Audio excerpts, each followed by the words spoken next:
ਕਰ ਲਈ ਹਰਨਾਲੀ ਸੀ ਰਾਂਝੇ ਨੇ, ਹਲ ਵਾਹਣ ਨੂੰ ਤੁਰਤ ਤਿਆਰ ਹੋਇਆ।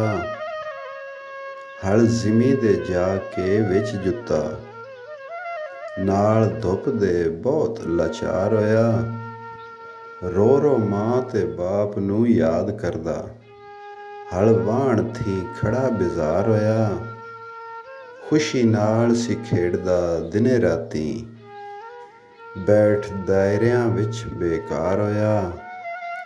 ਪੈ ਗਏ ਹੁਣ ਰਸ਼ੀਟੇ ਗਲੀ ਸਾਰੇ, ਦੁੱਖ ਰੋਵਣੇ ਵਿੱਚ ਦਰਕਾਰ ਹੋਇਆ। ਵਾਰਸ ਸ਼ਾਹ ਖੁਸ਼ੀ ਗਈ ਨਾਲ ਮਾਪਿਆਂ ਦੇ, ਰਲ ਕੇ ਭਾਈਆਂ ਦੇ ਨਾਲ ਖੁਆਰ ਹੋਇਆ।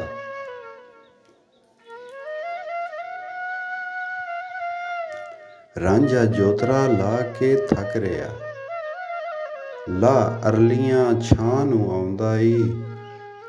ਬੱਤਾ ਆਣ ਕੇ ਭਾਬੀ ਨੇ ਕੋਲ ਧਰਿਆ, ਰੋ ਆਪਣਾ ਹਾਲ ਸੁਣਾਉਂਦਾ ਈ।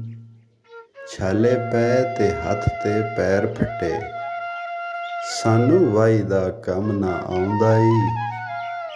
ਭਾਬੀ ਆਖਿਆ ਲਾਡਲਾ ਬਾਪ ਦਾ ਸੈਂ, ਅਤੇ ਖਰਾ ਪਿਆਰੜਾ ਮਾਊ ਦਾ ਈ। ਰਾਤੀ ਦੁੱਖਾਂ ਦੇ ਨਾਲ ਨਾ ਨੀਂਦ ਪਾਉਂਦੀ, ਦਿਨ ਰੋਵਣੇ ਵਿੱਚ ਵਿਹਾਉਂਦਾ ਈ।